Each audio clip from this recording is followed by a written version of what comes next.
போன அப்பா அவன் கையில் இருந்த அந்த 10 ரூபாயை நைஸாக எடுத்துகிட்டு வந்துட்டார். அவன் பையில் தானே வச்சுருந்தான், அது தெரியாமல் எடுத்துகிட்டு வந்துட்டார். அவன் தூங்கிக்கிட்டு இருக்கான். எடுத்துகிட்டு ஒரு மறுபடியும் வீட்டுக்கு வந்துட்டார். பையன் முழிச்சுக்கிட்டு பையை தடவி பார்க்குறான், பணத்தை காணும். அழுதுகிட்டே திரும்பி வந்தான். அப்பா கிட்ட விஷயத்த சொன்னான். அப்பா சிரிச்சுக்கிட்டே சொன்னார், அதுக்கு தான்ப்பா ஆரம்பத்திலேயே எச்சரிக்கை பண்ணினேன், இனிமேலாவது நீ ஜாக்கிரதையாக இருக்கணும் அப்படிங்கிறதுக்காக தான் இப்படி பண்ணினேன். அந்த பணம் எங்கேயும் போயிடலை, நான் தான் அதை உனக்கு தெரியாமல் எடுத்து வச்சிருக்கிறேன். இதோ பாரு அப்படின்னு சொல்லிட்டு சைடு பாக்கெட்டில் கையை விட்டா அது ஓட்டையாக இருக்குது. அதை எவனோ ஏற்கனவே கத்திரிச்சு எடுத்துகிட்டு போயிட்டான். இப்போ அப்பா முகத்தில் அசடு வழிஞ்சுதான். ஒரு அரசனும் அமைச்சரும் ஒரு நாள் ரொம்ப சாவகாசமாக பேசிக்கிட்டு இருந்தாங்களாம்.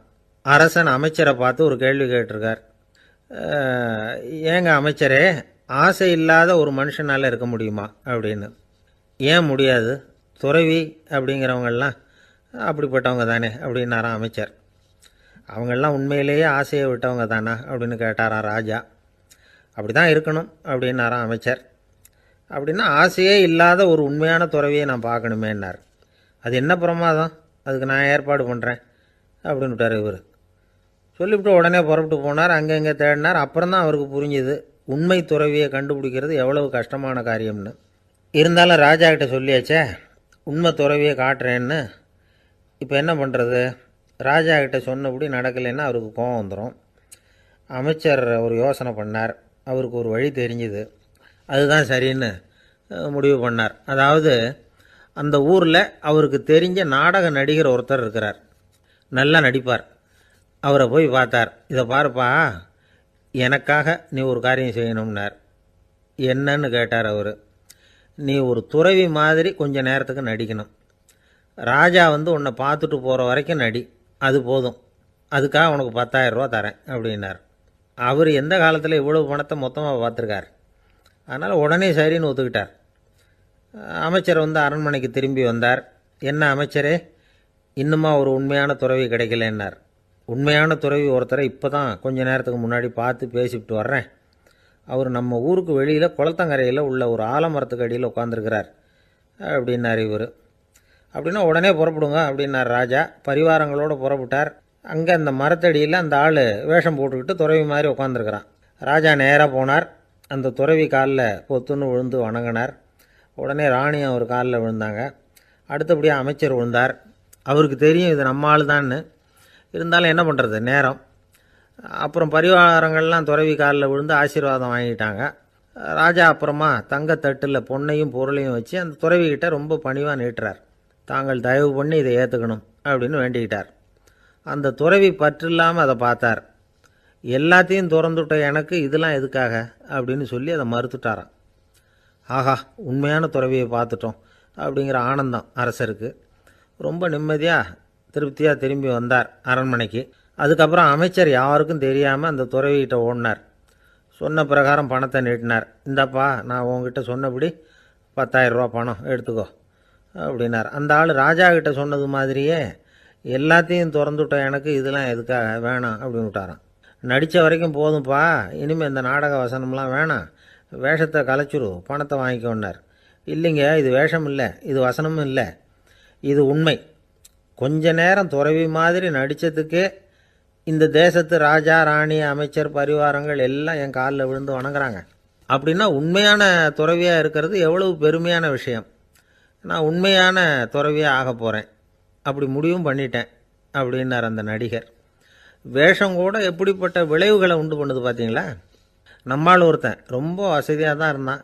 ஒரு நாள் அவன் சொத்து பூரா திருட்டு போயிட்டுது. அதுக்கப்புறம் இவன் துறவி மாதிரி ஆயிட்டான். ஊர் ஊராக சுற்றினான். ஒரு குருநாதரை தேடி கண்டுபிடிச்சான். அவர்கிட்ட சீடனாக சேர்ந்துக்கிட்டான். அவனை பார்த்து ஒருத்தர் கேட்டார், நீ உண்மையான சீடன் தானான்னு. இல்லைங்க, சீடன் மாதிரி நடிச்சுக்கிட்டு இருக்கிறேன் அப்படின்னா. அது குரு துரோகம் இல்லையா அப்படின்னு கேட்டார் அவர். இல்லைங்க, நான் பண்ணது குரு துரோகம் இல்லை, என் குரு பண்ணது தான் துரோகம். என்னுடைய பணத்தை கொள்ளையடித்தது இவர் தான். அதை எங்கே வச்சிருக்காருன்னு கண்டுபிடிக்கிறதுக்காக தான் இவர்கிட்ட சீடனாக சேர்ந்துருக்கிறேன் அப்படின்னா. ஒரு ஆள் இருந்தான், நிறைய பணம் சம்பாதிச்சான். ஆனால் செலவு பண்ண மனசு வரல, கருமி. அவன் என்ன பண்ணான், சேர்த்த பணம் பூராவையும் ஒரு மரத்தடியில் புதைச்சி வச்சுருந்தான். வாரத்துக்கு ஒரு தடவை அந்த மரத்தடிக்கு வருவான். புதைச்ச இடத்த ஆவலோடு பார்த்துக்கிட்டு இருப்பான். அதுக்கப்புறம் போயிடுவான். அவ்வளவுதான். ஒரு நாள் ஒரு திருடன் வந்தான். இவன் புதைச்சி வச்சுருந்ததெல்லாம் எடுத்துகிட்டு போயிட்டான். இது தெரிஞ்சு போச்சு. அந்த கருமி புலம்ப ஆரம்பிச்சிட்டான். இவன் புலம்பலை கேட்டதும் அக்கம் பக்கத்தில் இருந்தவங்கெல்லாம் ஓடி வந்தாங்க. என்ன விஷயம்னு விசாரித்தாங்க. இவன் சொன்னான். ஒரு பெரியவர் கேட்டார், ஏப்பா வாரம் வந்து இந்த இடத்த பார்க்குறதாக சொன்னியே, எப்போவாவது இதில் இருக்கிற பணத்தை எடுத்து செலவு பண்ணியிருக்கியா அப்படின்னு கேட்டார். நான் அப்பப்போ வந்து அதை பார்க்கறது தான் வழக்கம், அதை தொட்டதே இல்லைன்னு அவன். சரி, அப்படின்னா இப்போவும் நீ அதே மாதிரி வாரம் ஒரு தடவை வந்து இந்த இடத்த பார்த்துட்டு போகலாமே அப்படின்னாராம் அந்த பெரியவர். அதுவும் சரிதானே, எவ்வளவு காலமானாலும் அவன் அந்த பணத்தை எடுத்து செலவு பண்ண போகிறதில்ல. அப்படி இருக்கிறப்ப உள்ளே பணம் இருந்தாலும் ஒன்று தான், இல்லாமல் போனாலும் ஒன்று தான்.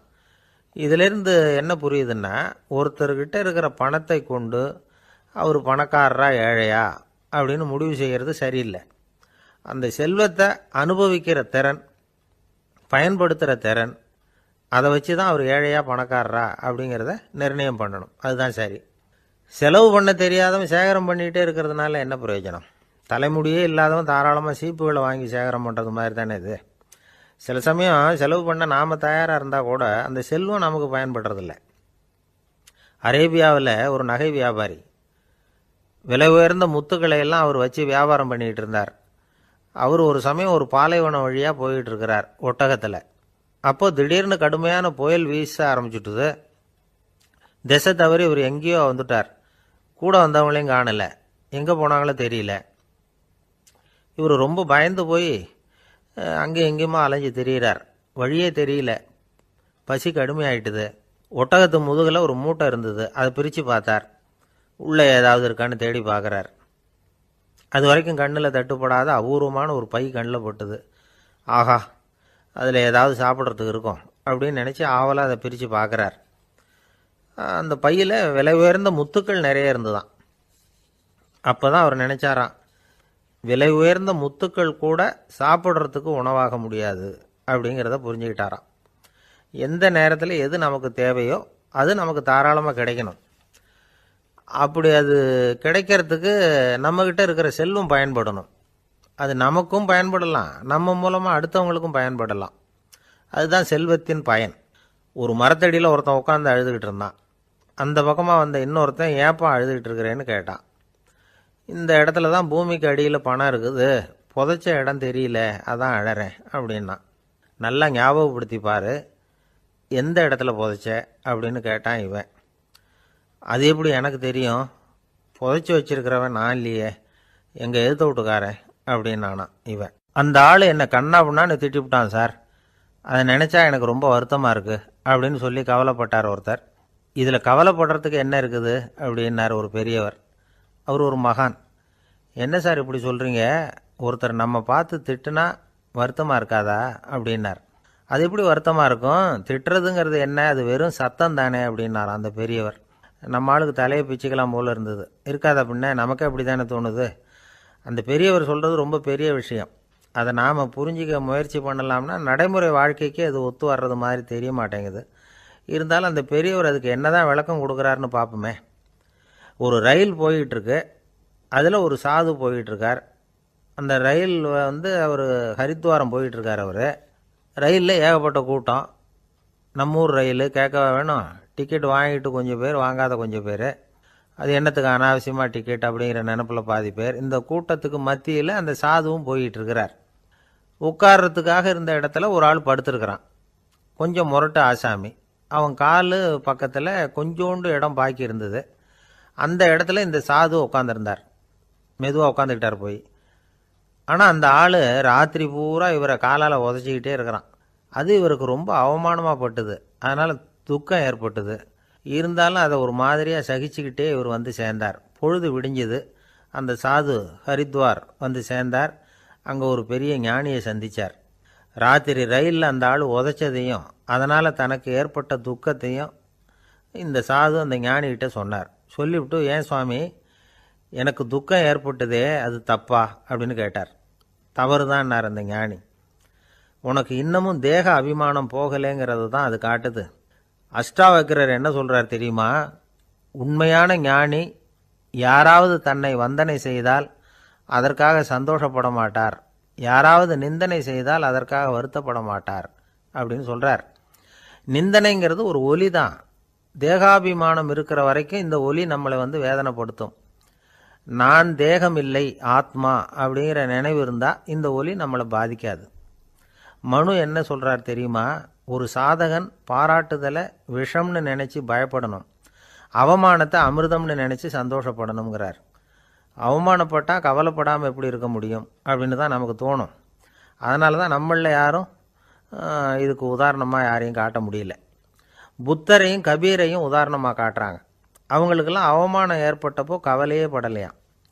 புத்தரை அவமானப்படுத்தணுங்கிறதுக்காக கௌசாம்பி ராணி ஒரு இளம் பெண்ணை கொலை பண்ணி சடலத்தை புத்தர் குடிசைக்கு முன்னாடி போட சொன்னார். போட்டாங்க. புத்தர் தான் அந்த பொண்ணை கெடுத்து கொலை பண்ணிவிட்டாருன்னு எல்லாரும் நினச்சாங்க. ஆனால் புத்தர் இதை பற்றி கவலையே படலை. அப்புறமா உண்மை தெரிஞ்சதும் புத்தர் புகழ் இன்னும் அதிகமாயிட்டுது. ஒரு பெரிய சபையில் ஒரு மோசமான பொண்ணு நுழைஞ்சி தனக்கும் கபீருக்கும் சம்பந்தம் உண்டுன்னு சொன்னான். கபீர் கவலைப்படலை. அவங்க மாதிரியெல்லாம் நாமளும் இருக்க கற்றுக்கணும்.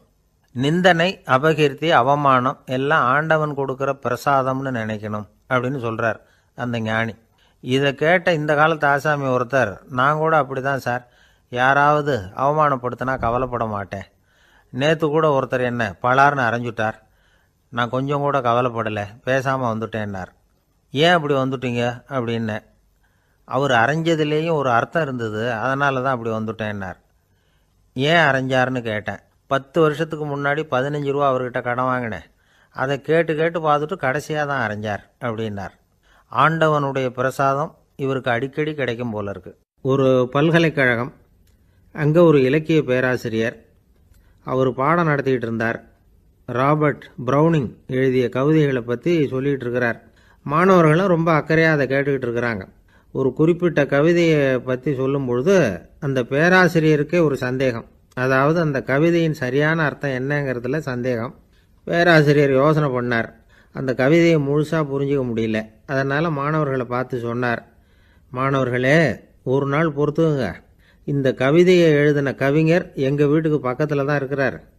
இன்றைக்கி சாயந்தரம் நான் அவரை நேரிலேயே போய் பார்க்குறேன், பார்த்து இதுக்கு என்னங்க அர்த்தம்னு கேட்டுக்கிட்டு வந்துடுறேன், அதுக்கப்புறம் உங்ககிட்ட சொல்கிறேன் அப்படின்னாராம்.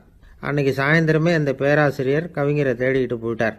கவிஞர் அவங்க வீட்டில் அவர் பாட்டு உட்காந்துருந்தாராம். இவர் போய் அவர் முன்னாடி உட்காந்தார். அப்புறம் கேட்டார், ஐயா, அந்த கவிதையின் முழு பொருள் என்னன்னு தெரிஞ்சுட்டு போகிறதுக்காக வந்திருக்கிறேன் அப்படின்னாராம். எந்த கவிதை அப்படின்னாராம் அவர். இவர் அந்த கவிதையை சொல்லியிருக்கார். கவிஞர் கொஞ்சம் யோசனை பண்ணிவிட்டு அப்புறம் சொன்னாராம், பேராசிரியரே, நீங்கள் கொஞ்சம் தாமதமாக வந்துட்டீங்கன்னாராம். இவருக்கு ஒன்றும் புரியல. நீங்கள் என்ன சொல்கிறீங்க? நான் தாமதமாக வந்துட்டேன்னா? நீங்கள் தான் உயிரோடு இருக்கிறீங்களே, அப்படி இருக்கும்பொழுது நான் தாமதமாக வந்துட்டேன்னா அது எப்படி அப்படின்னு இவர் குழம்பியிருக்கிறார். இப்போ கவிஞர் சொன்னாராம், ஐயா, நான் உயிரோடு இருக்கிறேன்னா இல்லையாங்கிறது முக்கியம் இல்லை. நான் அந்த கவிதை வரிகளை எழுதினப்போ 2 பேருக்கு அதோட அர்த்தம் தெரிஞ்சிருந்தது. இப்போ ஒரே ஒருத்தருக்கு தான் அதோட அர்த்தம் தெரியும் அப்படின்னாராம். பேராசிரியர் யோசனை பண்ணியிருக்கார். அப்படின்னா அந்த ஒருத்தர் கவிஞர் ராபர்ட் ப்ரௌனிங்கை தவிர வேறு யாராக இருக்க முடியும்? இவர் தான் அப்படிங்கிறத அவர் மனசில் நினச்சிக்கிட்டார். அதனால் சொன்னார், ஐயா, நான் தாமதமாக வரல, அந்த கவிதையின் பொருள் என்ன அது சொல்லுங்கன்னார். பேராசிரியரே, நான் சொல்கிறது உங்களுக்கு புரியலன்னு நினைக்கிறேன். நான் இந்த வரிகள் எழுதினப்போ 2 பேருக்கு அதோட அர்த்தம் தெரிஞ்சிருந்தது.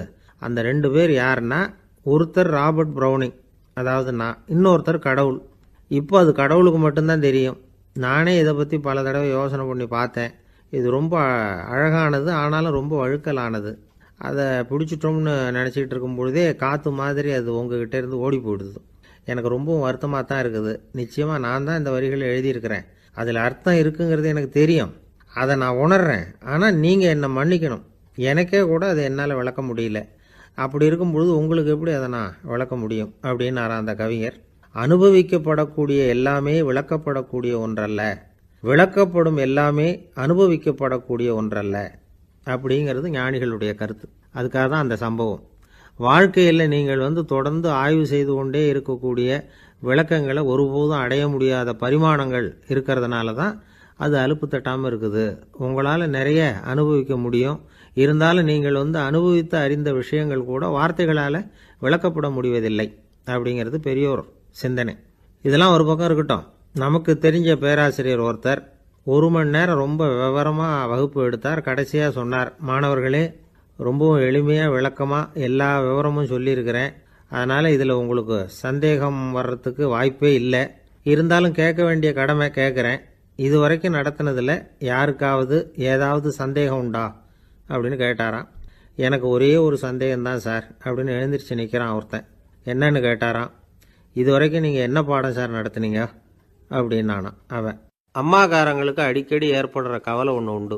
அதாவது குழந்தை சரியாக சாப்பிட மாட்டேங்குதே அப்படிங்கிற கவலை. இவங்கெல்லாம் ஒரு விஷயத்தை நல்லா புரிஞ்சுக்கணும். குழந்தைகள்ங்கிறவங்க பெரியவங்க மாதிரி இல்லை. அவங்க கடிகாரத்தில் மணியை பார்த்துட்டு சாப்பிட்றதுக்கு உட்கார்ற ரகம் கிடையாது. பசிச்சா சாப்பிடுவாங்க, இல்லைன்னா விளையாடுவாங்க அல்லது தூங்குவாங்க. அது புரியாமல் அவங்கள கட்டாயப்படுத்தி அல்லது மிரட்டி சாப்பிட வைக்கிறது ரொம்ப தப்பு. ஒரு 8 மாத குழந்தைக்கு 3 மணி நேரத்துக்கு ஒரு தடவை பசிக்கும். அந்த நேரம் பார்த்து சாப்பாடு கொடுத்தா அடம் பண்ணாமல் அது பாட்டுக்கு சாப்பிட்றோம். அதே குழந்தைக்கு 1 வயசு ஆகிறப்போ 4 மணி நேரத்துக்கு ஒரு தடவை பசிக்கும். இந்த வயசில் இயற்கையாகவே பசி குறைஞ்சிருக்கும். அது புரியாமல் என் குழந்தை முன்னாடி மாதிரி இப்போ சரியாக சாப்பிட மாட்டேங்கிறான் அப்படின்னு சில பேர் டாக்டர்கிட்ட போய் சொல்லிக்கிட்டு இருப்பாங்க. இன்னொரு விஷயம், ஒரு குழந்தைக்கு வயசு அதிகமாகிற வேகத்துக்கு உடம்பு எடையும் அதிகமாகிக்கிட்டே போகாது. உடம்பு எடை அதிகமாகிற வேகம் குறைஞ்சிக்கிட்டே வரும். 6 மாத குழந்தைக்கு ஒரு வாரத்தில் 150 கிராம் எடை கூடும். ஒரு வயசில் வாரத்துக்கு 71 கிராம் எடை கூடும். இது புரியாமல் அதிகமாக சாப்பாட்டை கொடுத்து குழந்தைய கஷ்டப்படுத்தக்கூடாது. ஏன்னா அளவுக்கு மீறின உணவு அஜீரணத்தை உண்டு பண்ணிவிடும். குழந்தைக்கு ஒரு தட்டில் கொஞ்சமாக ஆகாரத்தை வச்சு கொண்டுகிட்டு போய் கொடுக்கணும். மலை மாதிரி குவிச்சு வச்சா அதை பார்த்ததுமே பசி அடங்கி போயிடும். அடித்து மிரட்டி பயமுறுத்தி குழந்தைய சாப்பிட வைக்கிற பழக்கம் இருக்குது பாருங்கள். அதுக்கு ஃபுட் ஃபோர்ஸிங் அப்படின்னு பேர். இப்படி பண்ணுனா குழந்தைக்கு சாப்பாட்டில் விருப்பம் குறைஞ்சிரும். அதை கண்டாவே வெறுக்க ஆரம்பிச்சிடும். அது மாதிரி உளம் சார்ந்த பசி குறைவு, சைக்கோஜெனிக் அனோரெக்சியா, அது ஏற்படுமா. சாப்பாடுங்கிறதே ஒரு தண்டனை மாதிரி தோணும். குழந்தைகளுக்கு பிடிச்ச மாதிரியான ஆகாரத்தை கொடுக்கணும். சத்து அதிகம் இருக்குங்கிறதுக்காக அதுக்கு பிடிக்காத ஆகாரத்தை கொடுத்து கட்டாயப்படுத்தக்கூடாது. குழந்தைகளுக்கு 2 வயசு ஆகிறப்போ இயற்கையாகவே எதிர்மறை குணம் உண்டாகும். அதாவது அந்த எதிர்மறையாக பேசுறது. இது மாதிரி சமயங்களில் நாம் என்ன சொல்கிறோமோ அதுக்கு நேர்மாறாக நடந்துக்கும். ஏட்டிக்கு போட்டி. சாப்பிட சொன்னால் விளையாட போவோம், விளையாட சொன்னால் சாப்பாடு கேட்கும். இதை புரிஞ்சுக்கிட்டு நடந்துக்கணும். குழந்தை சொன்ன பேச்சை கேட்கலேன்னு கோவப்படக்கூடாது. குழந்தை வளர வளர பிடிவாத குணம் வர்றது சகஜம். கேட்டதை வாங்கி கொடுத்தா தான் சாப்பிடுவேன் அப்படின்னு பிடிவாதம் பண்ணும். வாங்கி கொடுத்துடுறது தான் உத்தமம். நீங்களும் அதுக்கிட்ட பிடிவாதம் பண்ணிகிட்டு இருக்கக்கூடாது. ஏன்னா கேட்டது கிடைக்கலையேங்கிற ஏமாற்றம் கூட குழந்தையோட பசியை குறைச்சிரும். கேட்டது கிடைச்சிட்டா பசி அதிகமாகும். கொடுத்ததை மலமலன்னு சாப்பிட்றோம். குழந்தைகளுக்கு கண்ட கண்ட நேரத்தில் சாப்பிட்றதுக்கு எதையாவது வாங்கி கொடுத்துக்கிட்டு இருந்தால் சாப்பாட்டு நேரத்தில் சாப்பிடாமல் அடம் பண்ண ஆரம்பிச்சிடும். பள்ளிக்கூடம் போகிற பிள்ளைங்க காலை உணவை சரியாக சாப்பிட மாட்டாங்க. அச்சம், அவசரம், பரபரப்பு இதெல்லாம் தான் காரணம். பள்ளிக்கு புறப்படுறதுக்கு ஒரு 3/4 மணி நேரத்துக்கு முன்னாடியே சாப்பாடு போட்டுருங்க, அது சரியாக போடும்.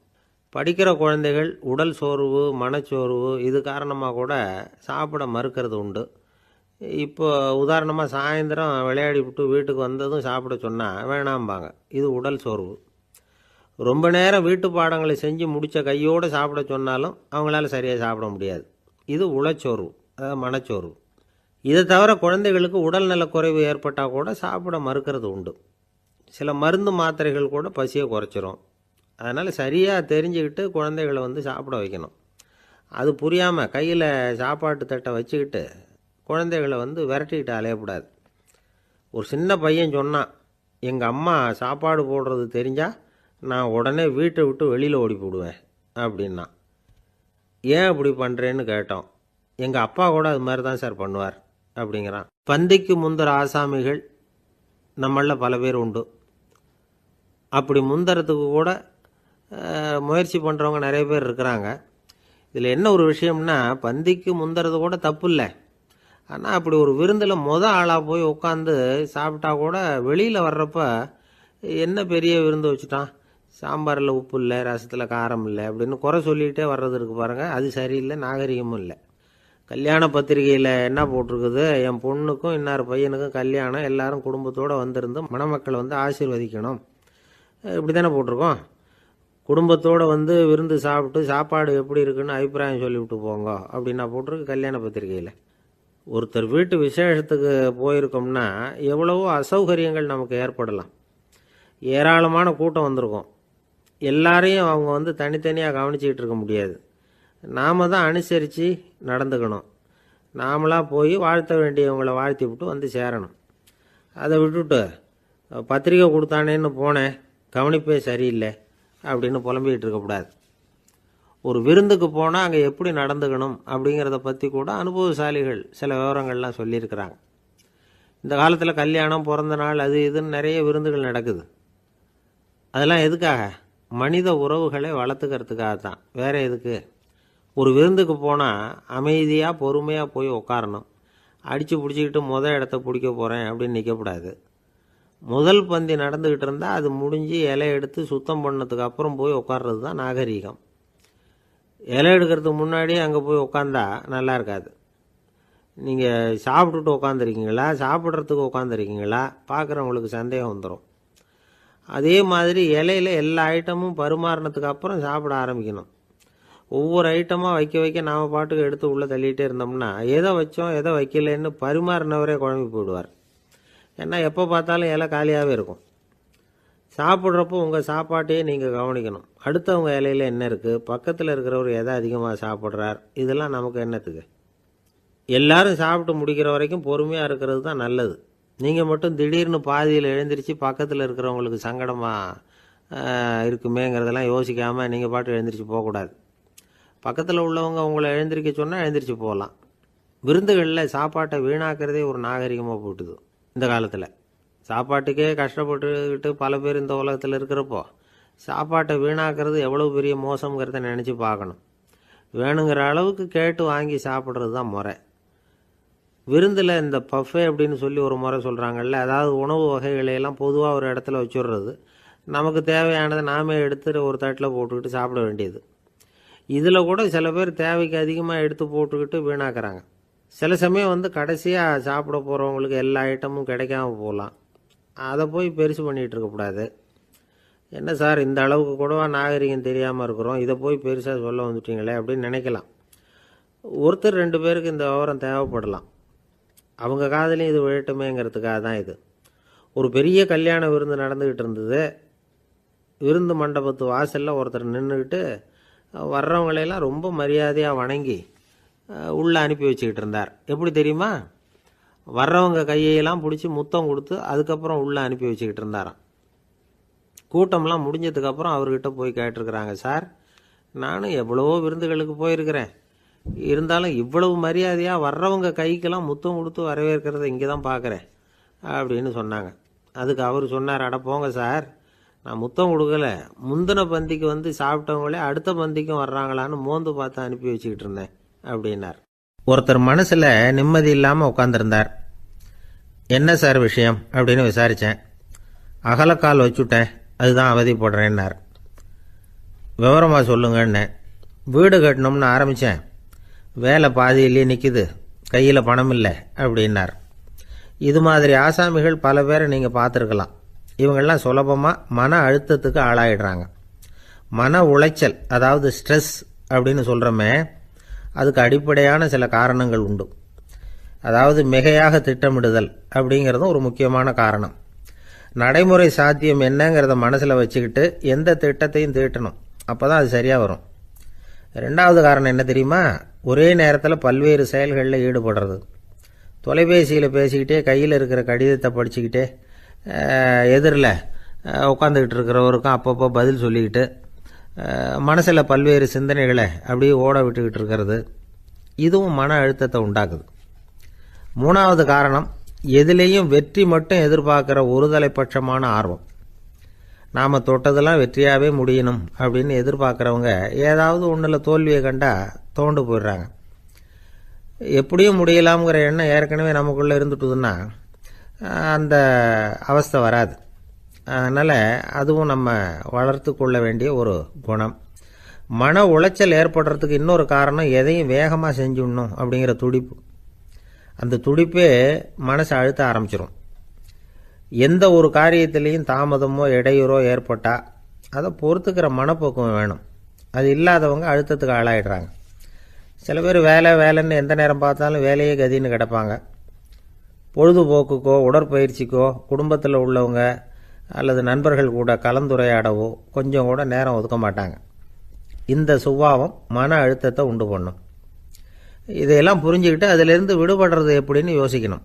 வல்லுநர்கள் இது தொடர்பாக சில யோசனைகளை சொல்லி வச்சிருக்கிறாங்க. அது என்னன்னா, வாழ்க்கைங்கிறது பிரச்சனைகளால் பின்னப்பட்ட ஒன்று. அது எப்போவுமே முடிவடையாத ஒரு தொடர்கதை அப்படிங்கிறத முதல்ல நாம் புரிஞ்சுக்கணும். ஒரே நேரத்தில் ஒரு காரியத்தில் மட்டுமே நாம் கவனம் செலுத்தணும். அடுத்தவங்க காரியத்தில் தலையிடக்கூடாது. எதையும் பேச ஆரம்பிக்கிறதுக்கு முன்னாடி நம்மை நாமே கேட்டுக்க வேண்டிய கேள்வி 2. 1, நான் சொல்ல போகிறது ரொம்ப முக்கியமானதா? 2வது, நான் சொல்கிறத அவங்க கேட்கறதுக்கு ஆசைப்படுறாங்களா? நான் பேசுகிறதுக்கு அது சரியான நேரம் தானா? இதை யோசித்து பார்த்ததுக்கப்புறம் எதையும் பேச ஆரம்பிக்கணும். முடிஞ்ச அளவுக்கு வளைந்து போகிற சுபாவத்தை வளர்த்துக்கணும். நம்ம நேரம் விலை மதிப்பு இல்லாதது. அதை வீணாக்கக்கூடாது. சிரிக்க தெரியலனாலும் பரவாயில்ல, முகத்தில் கொஞ்சம் புன்முறுவலாவது காட்டணும். இதெல்லாம் ரொம்ப முக்கியம். அடுத்தவங்க ஏதாவது செஞ்சால் உடனே நன்றி சொல்ல மறக்கக்கூடாது.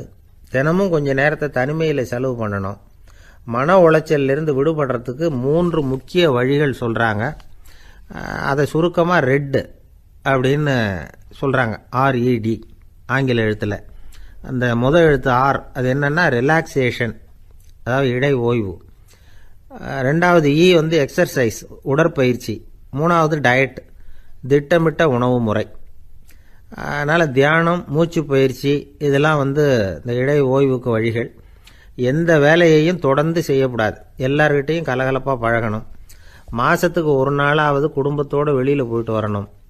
சுலபமான உடற்பயிற்சிகளை செய்யலாம். உடற்பயிற்சிங்கிறது நமக்காக நாம் செய்கிற ஒரு நீண்டகால முதலீடு அப்படின்னு சொல்லுவாங்க. அதாவது லாங் டேர்ம் இன்வெஸ்ட்மெண்ட்டாக. அளவோடு சாப்பிட்ணும், மெதுவாக சாப்பிட்ணும். இதெல்லாம் கொஞ்சம் மனசில் வச்சுக்கிட்டு நடந்துக்கிட்டால் மகிழ்ச்சியாக வாழலாம். சில பேர் சாப்பாட்டு விஷயத்தில் ரொம்ப அக்கறை எடுத்துக்கிறது உண்டு. ஒரு குண்டு ஆசாமி சாப்பிட உக்காந்தார். முதல்ல ஒரு மாத்திரை சாப்பிட்டார். எதுக்குன்னு கேட்டோம். பசி எடுக்கிறதுக்குன்னார். சாப்பிட்டு முடித்தார். பிறகு மறுபடியும் ஒரு மாத்திரை சாப்பிட்டார். இது எதுக்குன்னு கேட்டோம். சாப்பிட்டது ஜீரணமாகறதுக்கு அப்படின்னார். ஒரு ஆஃபீஸில் வேலை பார்க்குற ஒருத்தர் ஏதோ தப்பு பண்ணிவிட்டார். உடனே மேல் அதிகாரி அவரை கூப்பிட்டு அனுப்புனார். நீ செஞ்சது தப்புன்னார் கோபமாக. இது ஒரு ரகம். சில அதிகாரிகள் இப்படி நீங்கள் செஞ்சது தப்புன்னு சொல்கிறதில்ல, நீங்கள் செஞ்சது சரி அப்படின்னு சொல்கிறதில்ல. எப்படி சொல்லுவாங்கன்னா, நீங்கள் செஞ்சது சரியில்லைன்னு நான் நினைக்கிறேன் அப்படின்னு சொல்லுவாங்களாம். அதாவது சில பேர் நீங்கள் செஞ்சது தப்புங்கிறாங்க, அதையே மாற்றி சொல்கிறாரு இவர், நீங்கள் செஞ்சது சரியில்லைன்னு நினைக்கிறேன். இது ரெண்டும் அர்த்தம் ஒன்று தான், இருந்தாலும் வார்த்தைகள் வித்தியாசம். நிர்வாக திறமை இல்லாத ஒரு அதிகாரி யூ ஆர் ராங் அப்படின்னு சொல்லுவாராம். நிர்வாக திறமை உள்ள அதிகாரியாக இருந்தால் அதையே கொஞ்சம் மாற்றி I think you are not correct அப்படிம்பாரான். இதுதான் வித்தியாசம். இருந்தாலும் வார்த்தைகளை உபயோகப்படுத்துகிற விதத்தை வச்சு தான் வேலை நல்லா நடக்கிறதும் நடக்காததும் இருக்குது. விவரம் தெரிஞ்சவங்க என்ன சொல்கிறாங்க தெரியுமா? Be a leader not a boss அப்படிங்கிறாங்க. ஒரு லீடராக பாஸாக இருக்காதே அப்படிங்கிறாங்க. சரி, அப்படின்னா லீடருக்கும் பாஸுக்கும் வித்தியாசம் உண்டா அப்படின்னு கேட்டால் இருக்குன்னு சொல்கிறாங்க. லீடருங்கிறவர் வேறு, பாஸுங்கிறவர் வேறு. ஒரு லீடர் எப்படி நடந்துக்குவார், ஒரு பாஸ் எப்படி நடந்துக்குவார், இதை முதல்ல நாம் தெரிஞ்சுக்கணும். அவங்க எப்படி நடந்துக்குவாங்க அப்படிங்கிறதுக்கு சில விவரங்கள் இருக்குது. அதை கேட்டோம்னா நாம் புரிஞ்சுக்கலாம் அதை. அதாவது பாஸுங்கிறவர் விரட்டிக்கிட்டே இருப்பார். லீடர்